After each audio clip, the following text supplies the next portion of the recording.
Chemical reaction of hello Erin. Chemical reaction of hello Erin. ठीक है।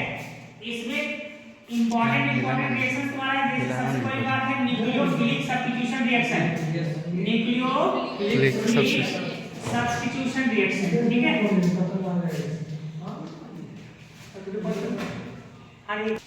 Nucleophilic substitution reaction, ठीक है। ये तुम्हारा हो गया एक। दूसरा हो गया reaction with metal,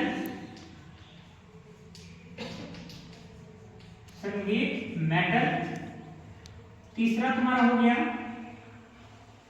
electrophilic substitution reaction, ठीक है। ये तीन केमिकल रिएक्शन तुम लोगों को बहुत अच्छी तरह से कर लेना है, ठीक है। इससे क्या होगा तुम्हारा मैक्सिमम क्वेश्चन द्वारा यही टॉपिक से आएगा, हेलोजन में इसी से आएगा, ठीक है। तो न्यूक्लियोफिलिक सब्स्टिट्यूशन रिएक्शन सबसे पहले हम लोग देखेंगे। सबसे फर्स्ट क्या देखेंगे? Nucleophilic substitution reaction. Nucleophilic substitution reaction sir तो इसमें सबसे पहला बात ये समझो कि हेलो एरिन जो होता है ना, हेलो एरिन के केस में जो न्यूक्लियोफिलिक सब्स्टिट्यूशन रिएक्शन होता है बहुत कम होता है in comparison of halo alkane, ठीक है। जो हेलो एरिन होता है ना, hello Erin, yes sir, hello Erin के पास लेस रिएक्टिविटी होता है। क्या तुम्हारा less reactivity towards nucleophilic substitution reaction. मतलब जो हेलो एरिन होता है वो कम से कम न्यूक्लियोफिलिक सब्स्टिट्यूशन रिएक्शन दिखाता है देन हेलो एल्केन। देन क्या तुम्हारा हेलो एल्केन। यहां से बहुत ही इंपॉर्टेंट ऑब्जेक्टिव पूछा जाता है कि हेलो एल्केन और हेलो एरिन में सबसे ज्यादा न्यूक्लियोफिलिक सब्स्टिट्यूशन रिएक्शन कौन दिखाएगा? तो उसमें कौन रीजन आएगा तुम्हारा? कौन आएगा तुम्हारा? Halo alkane. यानी कि हेलो एल्केन का जो रिएक्टिविटी होगा वो ज्यादा होगा हेलो एरिन से। हेलो एरिन से क्या होगा मेरा? ज्यादा होगा, ठीक है। तो इसका कारण क्या है, इसका रीजन क्या है वो समझो। रीजन, ठीक है। हम लोग जानते हैं कि अगर हेलो एल्केन में अगर हम लोग बात करें तो कोई भी न्यूक्लियोफाइल से अगर रिएक्शन करवाते हैं तो न्यूक्लियोफाइल क्या करते हैं, ये जो X का जो सिंगल बॉन्ड है उसको ब्रेक करके X को क्या करता है? सब्स्टिट्यूट कर देता है, ठीक है। तो मेरा क्या हो जाएगा? R Nu बन जाता है प्लस क्या बन जाता है? X माइनस, ठीक है। Yes sir. लेकिन बेंजीन के केस में अगर बेंजीन लगा हुआ हो यानी हेलो एरिन अगर हो तो हेलो एरिन में ऐसा नहीं होता। हेलो एरिन में ऐसा नहीं होता क्योंकि बेंजीन लगा हुआ कंपाउंड, एरोमेटिक रिंग लगा हुआ कंपाउंड जब कभी भी रिएक्शन में जाता है ना तो सबसे पहले वहां पर रेजोनेंस की घटना घटती है। क्या घटती है तुम्हारा? रेजोनेंस की घटना होती है, ठीक है। यस और सर। रेजोनेंस की घटना में क्या होता है? देखो यहां पर जो नॉन पेयर बॉन्ड है ये मूव कर जाएगा अगला बॉन्ड में और ये डबल बॉन्ड चला जाएगा यहां पर। तो इस प्रकार से अगर देखोगे तो सिंपली पता चलेगा डबल बॉन्ड बन रहा है, ठीक है। बन रहा है डबल बॉन्ड, यस सर। यहां पर हेलो के केस में बॉन्ड सिंगल था, इजीली टूट रहा है। लेकिन जब भी तुम्हारा हेलो एरिन जा रहा है रिएक्शन में तो सबसे पहले वो क्या कर रहा है? रेजोनेंस बना रहा है। क्या बना रहा है? रेजोनेंस। और रेजोनेंस बनाने के कारण से C और X के बीच में एक डबल बॉन्ड कैरेक्टर आ रहा है। कौन सा कैरेक्टर आ रहा है? Double bond character. आ रहा है। तो रेजोनेंस बनने के बाद में रिएक्शन करेगा। Yes sir. तो रेजोनेंस बनने के बाद जब रिएक्शन करेगा तो उस समय तक इसके पास डबल बॉन्ड कैरेक्टर आ जा रहा है। अब हमको बताओ सिंगल बॉन्ड जल्दी टूटेगा ना डबल बॉन्ड जल्दी टूटेगा? डबल बॉन्ड जल्दी टूटेगा सर। सिंगल, हाँ सिंगल बॉन्ड, ब्रेक होगा उसका सबसे हाँ। जल्दी होगा और डबल बॉन्ड वाला क्या होगा? थोड़ा समय लगेगा। जिस कारण से अगर देखा जाए तो हेलो एल्केन का जो रिएक्टिविटी ऑर्डर होगा न्यूक्लियोफिलिक सब्स्टिट्यूशन रिएक्शन की तरफ वो क्या होता है मेरा? ज्यादा होता है और जबकि हेलो एरिन का क्या होता है? कम होता है सर। रीजन समझ गए ना? Yes sir. ठीक है। तो जब कभी भी एग्जाम में आएगा कि हेलो एल्केन और हेलो एरिन में कौन ज्यादा न्यूक्लियोफिलिक सब्स्टिट्यूशन रिएक्शन दिखाता है तो मेरा क्या हो जाएगा answer? Haloalkane. Haloarene क्यों नहीं होता है? इसका रीजन क्या है? Due to formation of partial CX double bond character. क्या बोलते हैं? CX double bond character due to resonance. Due to क्या बोल रहा है? रेजोनेंस। रेजोनेंस के कारण से उसमें क्या होता है? पार्शियल डबल बॉन्ड कैरेक्टर आता है CH बॉन्ड के बीच में, जिस कारण से इसका इजीली ब्रेक हो नहीं पाता है और जल्दी से सब्स्टिट्यूशन मेरा हो नहीं पाता है।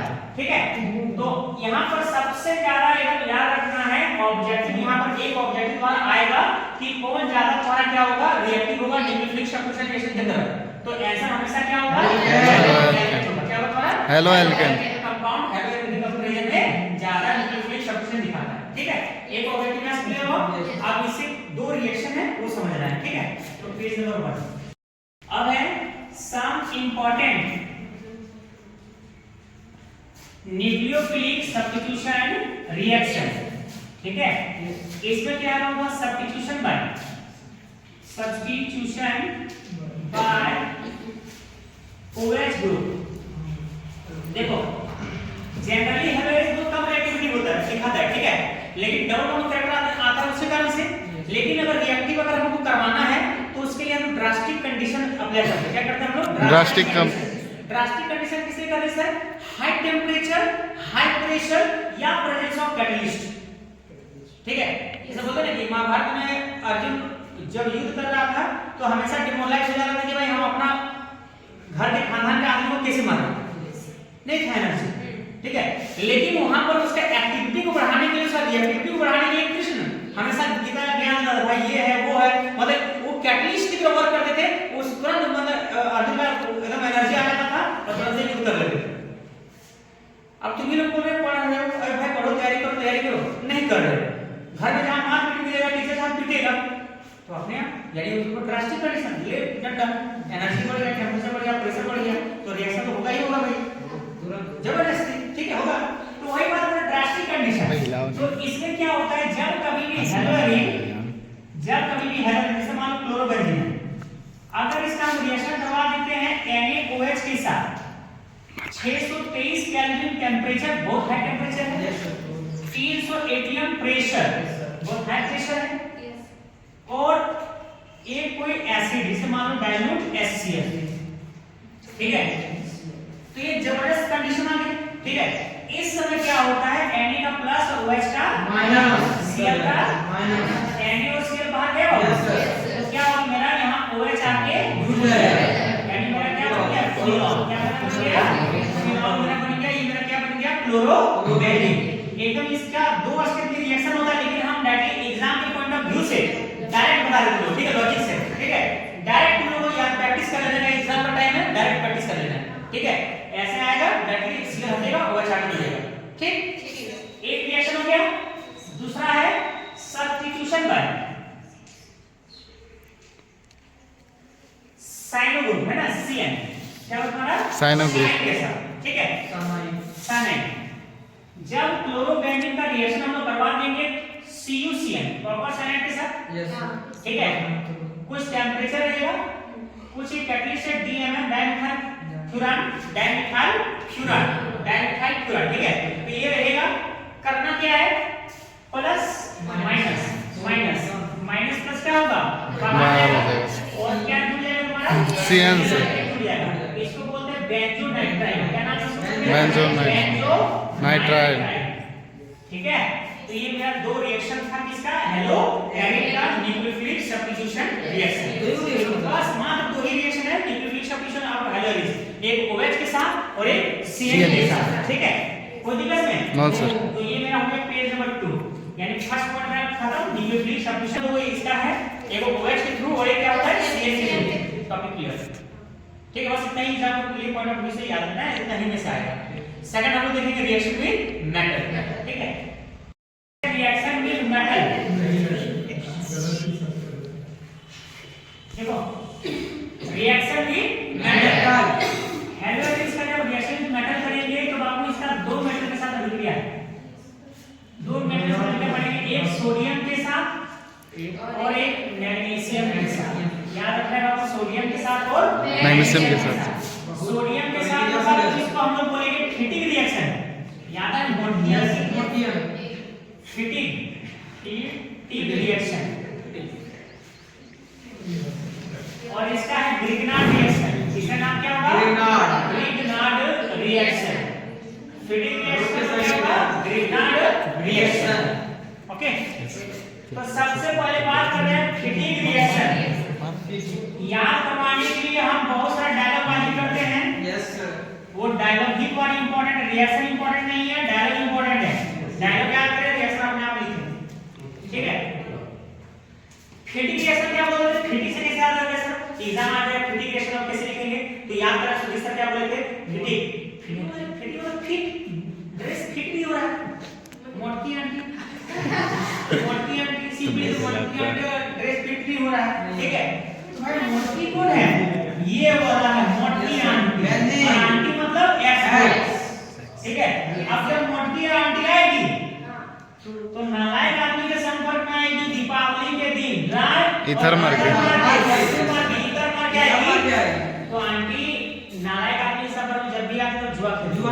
और जुआड़ी को बताया था एक का दो यानी जो एक का वो है वो दो होगा, वो दो को हो जाएगा। Yes sir. प्लस माइनस से कट जाएगा, ठीक है। NaX दो को NaX क्या हो जाएगा? निकल जाएगा, निकल जाएगा। और ये दोनों हिलाना नहीं, आपस में जुड़ जाएगा। जुआ में डबल ना हिलाना नहीं कर, पहले जितना हिलाना नहीं कर, उठा के एक जुआ पसंद है ना, ठीक है। तो इसी क्या बोलते हैं? बाइफिनाइल। क्या बोलते हैं इसको लोग? बाइफिनाइल। याद आया? Yes sir. फिटिंग रिएक्शन क्या है? मोटी आंटी जब नालायक आदमी के संपर्क में आएगी जुआ दीपावली के दिन इधर मार के तो जुआ जुआ- होगा। जुआ में क्या होता है? एक का दो रिएक्शन क्लियर। तब बाइफिनाइल का निर्माण करती है। नेक्स्ट मेरा है Grignard reaction. Grignard reaction. Grignard reaction ये भी बहुत इंपॉर्टेंट रिएक्शन है। यहाँ से बहुत सारे कंपाउंड का सिंथेसिस होता है। ये बहुत इंपॉर्टेंट रिएक्शन है। इसमें क्या होता है? जब मोटी आंटी यानी हेलोइन्स ग्रिग्नार्ड मतलब याद रखना मैग्नीशियम। जब कभी भी मैग्नीशियम आएगा तो अगली बार ग्रिग्नार्ड का चांस बनेगा नहीं बनेगा। ड्राई ईथर है ना, इसमें कैसे रिएक्शन होता है सर? तो ये बीच में आके घुस जाएगा, बीच में आके घुस जाएगा, ठीक है। तो क्या हो जाएगा? बेंजीन MgX, इसको बोलते हैं फिनाइल मैग्नीशियम है, और X में क्या है? आपको हैलाइड है। Phenyl magnesium halide. और इसी को बोलते हैं ग्रिग्नार्ड रिएजेंट। क्या बोलते हैं इसको लोग? Grignard reagent.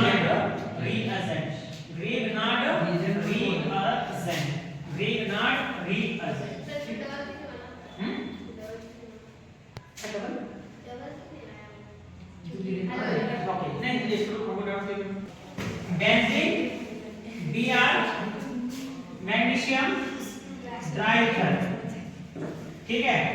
नालायक आदमी है नहीं, सिंपली ऐड होगा, है ना। तो क्या हो जाएगा? Benzene MgBr। हाँ सर, कभी ऐसा होता है ना, कभी पानी अगर रिएक्शन में आ गया, रिएक्शन पानी अगर आ गया यानी ह्यूमिडिटी आ गया तो क्या होगा सर? पानी अगर पानी मतलब H का प्लस होगा या माइनस? तो मैग्नीशियम धातु प्लस होता है। Yes sir. बेंजीन पर क्या होता है? माइनस।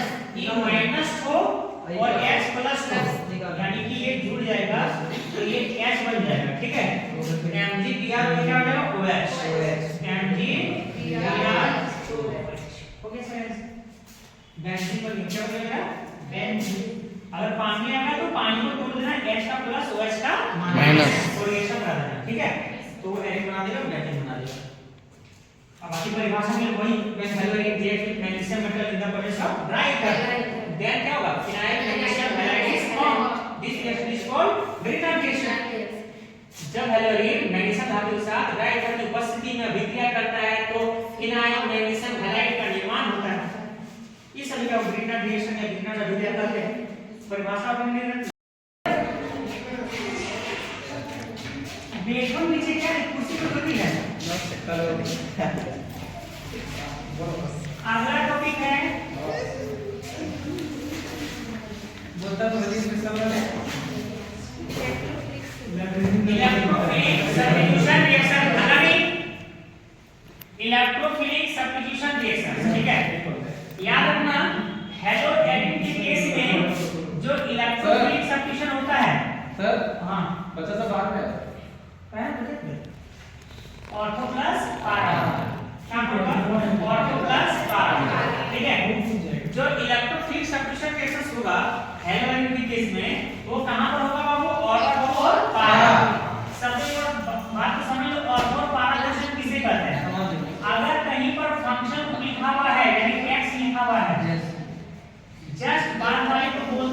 ऑर्थो, उसके बाद मेटा, उसके बाद क्या बोलते हैं पारा। इधर से भी वही होगा, ऑर्थो, मेटा और पारा। सिंपल से याद रखना, Om Prakash is my best friend. Yes इससे क्या होगा, ओ के बाद एम ही आता है, ऑर्थो बाद मेटा ही आता है, तब पारा। नहीं तो बचा वाली जैसे बोला ऑर्थो पारा, ऐसा नहीं, ऑर्थो बचा बाद मेटा आएगा फिर पारा, इसका ओम प्रकाश करते हैं। ठीक है सर जी। अब इसके रिएक्शंस क्या क्या होंगे, तो सबसे पहला है हेलोजिनेशन। सबसे पहला क्या है, हेलोजिनेशन। हेलोजिनेशन में क्या होता है, अगर हेलो एरिन लेते हैं, हेलो एरिन लेते हैं, जब इसका रिएक्शन डायहेलोजन से करवाते हैं Cl2 Br2 के साथ, इन the presence of anhydrous AlCl3 या FeCl3, एनहाइड्रस AlCl3 या FeCl3, तब क्या होता है, क्या होता है यहाँ रिएक्शन का ऑर्थो पारा में होगा। Yes sir. ऑर्थो कुछ नहीं मिला है, यस पारा ही मिला है, अलग अलग से होगा। ऑर्थो प्लस पारा हम लिख दिए, मतलब लॉजिक क्या रखना, एक बार ऑर्थो में रिएक्शन कराना है, एक बार पारा में एक बार पारा, एक ही साथ नहीं करना है, दो प्रोडक्ट दो प्रोडक्ट में। प्रोडक्ट क्या बनेगा, पारा प्रोडक्ट तो H का प्लस और Cl का माइनस HCl एक बार कहां जाएगा, बा। तो ऑर्थो में तुम्हारा एक बार रिएक्शन हो रहा है, तो ऑर्थो में एक बार Cl और एक बार मेरा क्या होगा, पारा में Cl। ये Cl तो मेरा फिक्स है, ये Cl मेरा क्या है, फिक्स है, ये Cl मेरा फिक्स है। अब एक में क्या हुआ, ऑर्थो में आया पारा, 1 2 डाइक्लोरोबेंजीन, क्या नाम होगा, डाइक्लोरोबेंजीन, और इसका होगा 1 4 डाइक्लोरोबेंजीन, एक होगा 1 4 डाइक्लोरोबेंजीन, 1 2 डाइक्लोरोबेंजीन और 1 4 डाइक्लोरोबेंजीन। तो ये क्या हो गया, हेलोजिनेशन। तो पारा भी कहते हैं ना, पारा कहते हैं, पारा भी लिख सकते हो, ठीक है। नाइट्रेशन,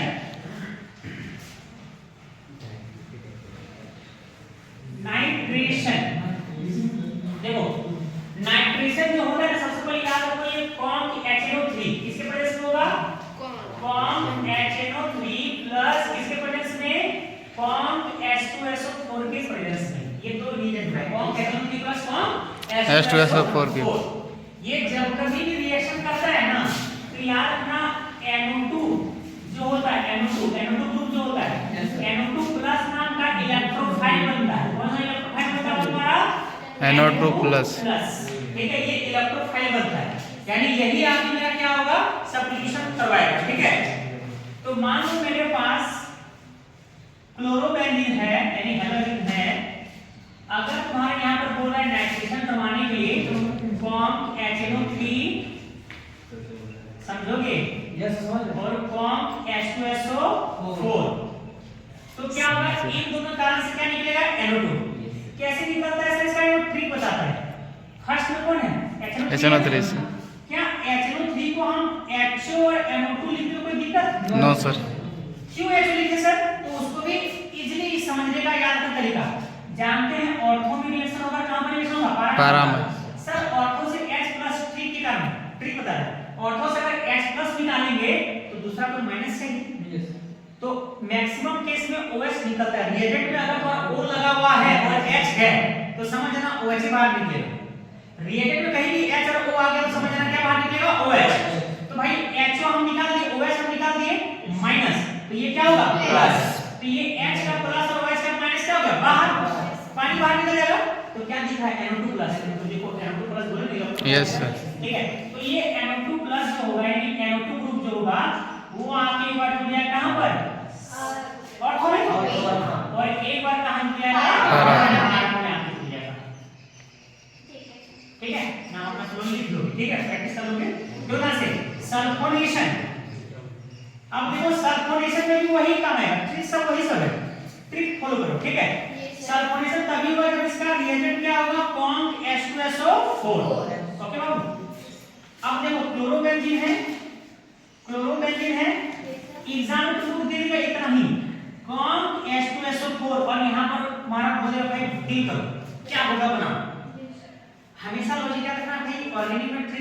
रहे हैं according to Sudhir sir plus minus relation में तोड़ना है। कंपाउंड को प्लस माइनस तोड़ो और ऑर्गेनिक रिएक्शन कराना है, ठीक है। तो प्लस माइनस तोड़ेंगे सर तो यहाँ ऑर्थो में रिएक्शन होता है, हम तो जानते हैं। ये वो यहाँ से मेरा प्लस निकल गया। Yes sir. H2SO4 को क्या करना है? जो H ओरिएंटेड है ना, तो H को अलग कर दो तो बचा क्या सर? SO3H बचा। तो OH का क्या हो गया? माइनस। ये क्या हो गया? प्लस। तो यहाँ से H का प्लस और OH का माइनस बाहर निकल गया ना सर। तो क्लोरोबेंजीन था पहले से, तो बचा क्या सर? SO3H। तो सर SO3H मेरा एक बार और क्या आएगा? कहाँ आएगा? पैरा। SO3H में एक बार पैरा। इस तरह समझो कि रिएक्शन बहुत आसानी से याद हो जाएगा। Yes sir. ठीक लग रहा है? हां। चलो पेज नंबर 6 से प्रेक्टिस में पास में जुड़ा ये चैप्टर फ्रीडल-क्राफ्ट रिएक्शन। इसमें क्या होता है एक बात ध्यान सुनो। फ्रीडल-क्राफ्ट रिएक्शन इसका दो तो रिएक्शन होता है, पहले याद रखो। एक होता है एल्काइलेशन, इसका होता है एसाइलेशन। एक एल्काइलेशन और एक क्या होता है? एसाइलेशन। सर एल्काइलेशन किसे कहते हैं सर? एल्काइल ग्रुप का जुड़ना। देखो शॉर्ट में जुड़ना, आर ग्रुप मतलब कार्बन चाहिए। और एसाइलेशन किसे कहते हैं सर? COR। क्या होगा? COR। COR ग्रुप का क्या होना? जुड़ना। इसी को बोलते हैं एसाइलेशन। फ्रीडल-क्राफ्ट का नाम के साइंटिस्ट ने ये रिएक्शन दिया था, बोला था कि अगर कोई बेंजीन वाला कंपाउंड है, एरोमेटिक वाला कंपाउंड है, ध्यान सुनो, अगर कोई एरोमेटिक कंपाउंड है, कोई बेंजीन वाला कंपाउंड अगर है ना, उसका जब हम लोग क्या करते हैं एल्काइल हैलाइड या एसाइल हैलाइड, एल्काइल हैलाइड या क्या हमारा एसाइल हैलाइड। एल्काइल हैलाइड कब करते हैं? अगर R के साथ हाइड्रोजन जुड़ा हुआ तो एल्काइल हैलाइड, और RCO के साथ X जुड़ा हो तो क्या होगा? Acyl halide. जब एल्काइल हैलाइड या एसाइल हैलाइड के साथ रिएक्शन करवाते हैं तो बेंजीन रिंग में एल्काइल ग्रुप या एसाइल ग्रुप जाके जुड़ जाता है, इंट्रोडक्शन हो जाता है उसका, आ गया वहां पर एल्काइल ग्रुप आ गया या फिर क्या आ गया? Acyl group. कहां पर आ गया? Benzene ring. तो इस प्रकार के अभिक्रिया को हम लोग क्या बोलते हैं? Friedel-Crafts reaction. Friedel-Crafts acylation. Acylation. चीजों को तोड़ दिया रटोगे नहीं फायदा होगा, तोड़ो। फ्रीडल-क्राफ्ट मतलब क्या है वहां से? तो समझो अगर फ्रीडल-क्राफ्ट नाम के साइंटिस्ट थे, उसने कहा कि अगर बेंजीन वाला कोई कंपाउंड रहेगा, एरोमेटिक वाला कंपाउंड है, जैसे हेलोएरिन है, फिनोल है, जहां पे बेंजीन लगा लेगा, रिंग लगा लेगा, उसका अगर अभिक्रिया हम लोग अगर एल्काइल हैलाइड से करा देते हैं या एसाइल हैलाइड से करा देते हैं, दोनों में से कोई भी करा देते हैं, तो होता क्या है? एल्काइल ग्रुप या एसाइल ग्रुप जाके बेंजीन रिंग के साथ जुड़ जाता है, उसका इंट्रोडक्शन हो जाता है, ठीक है। तो इस रिएक्शन को हम क्या बोलते हैं? Friedel-Crafts reaction. इसका दो भाग है, अगर एल्काइल ग्रुप जुड़ रहा है तो एल्काइलेशन कहेंगे, अगर एसाइल ग्रुप जुड़ रहा है तो एसाइलेशन कहेंगे। यानी फ्रीडल-क्राफ्ट एल्काइलेशन और फ्रीडल-क्राफ्ट एसाइलेशन। पहले चीजों की तरह समझ लिए। अब चलो इस चीज को हम रिएक्शन बनाते हैं, ठीक है। इसका तो क्या है ना, फ्रीडल-क्राफ्ट एल्काइलेशन, शॉर्ट में लिखे हैं फ्रीडल-क्राफ्ट एल्काइलेशन। बेंजीन है, Cl है, एल्काइलेशन में क्या होगा? एल्काइल ग्रुप, तो एल्काइल ग्रुप मतलब CH3 लंबा चेन कुछ भी, एक हेलोजन रहेगा। इसका एक्टिवेशन करने के लिए एनहाइड्रस AlCl3 नाम का कैटलिस्ट डालते हैं, ठीक है। एनहाइड्रस AlCl3 हम भी जानते हैं सर, ग्रीन जब है तो ऑर्थो पारा भी रिएक्शन होगा। ऑर्थो में H है ना, हम बोलो H का प्लस और Cl का माइनस। क्लियर हो गया सर? कहां बाहर आ गया? A से H3 यहां आ गया ऑर्थो में, और इसी प्रकार से रिएक्शन आ जाएगा कहां पर? पारा में। तो हो गया sir reaction. Yes sir. Reaction बनाना टफ नहीं है, यह याद रखना टफ है कि कौन रिएक्शन में लेते क्या है और बनता क्या है। लेना तो समझ में आ गया ना, अगर लेना अगर समझ में नहीं भाई हम लोग ये कंपाउंड हम ले रहे हैं रिएक्टेंट के रूप में ना, तो बनाना कोई दिक्कत नहीं है, कहीं प्लस माइनस तुम्हारा अपने करके तुम्हारा ऐसा आ जाएगा। जैसे आप लोग देखो फ्रीडल-क्राफ्ट एसाइलेशन है, फ्रीडल-क्राफ्ट एसाइलेशन, हमको ये समझ कर रखना है कि मैं फ्रीडल-क्राफ्ट एसाइलेशन हेलोएरिन का करा रहे हैं, मतलब हेलोएरिन होगा। एसाइलेशन तभी होगा जब कोई एसाइल ग्रुप मतलब RCO और हेलोजन वाला ग्रुप है, किसकी उपस्थिति में? Anhydrous AlCl। बाकी का रिएक्शन बनाना टफ नहीं है, ऑर्थो का रिएक्शन होगा, तो ऑर्थो का एक H पर H का प्लस माइनस H और Cl क्या बाहर निकल गया Yes, sir. लिखो चाहे लिखो चलेगा Yes, sir. अब COCH3 को जोड़ देना है एक बार कहां पर ऑर्थो में तो COCH3 एक बार ऑर्थो में और एक para और एक COCH3 कहां para एक COCH3 para हो गया सर बोलो रिएक्शन टफ लग रहा है क्या नहीं रिएक्शन एक थोड़ा भी टफ नहीं है खाली बस जिस तरह हम तरीका बता रहे हैं वो प्रैक्टिस कर लो एग्जाम तक काम देगा एग्जाम के बाद में भी काम देगा मतलब पूरा तैयारी एग्जाम को डर नहीं देगा कि भाई ऑर्गेनिक रिएक्शन कैसे बनाएंगे ठीक है Yes, sir. अब इतना कर दिया बाकी इसके बाद तुम लोग का जिम्मेवारी है कि तुम लोग कैसे प्रैक्टिस मांगे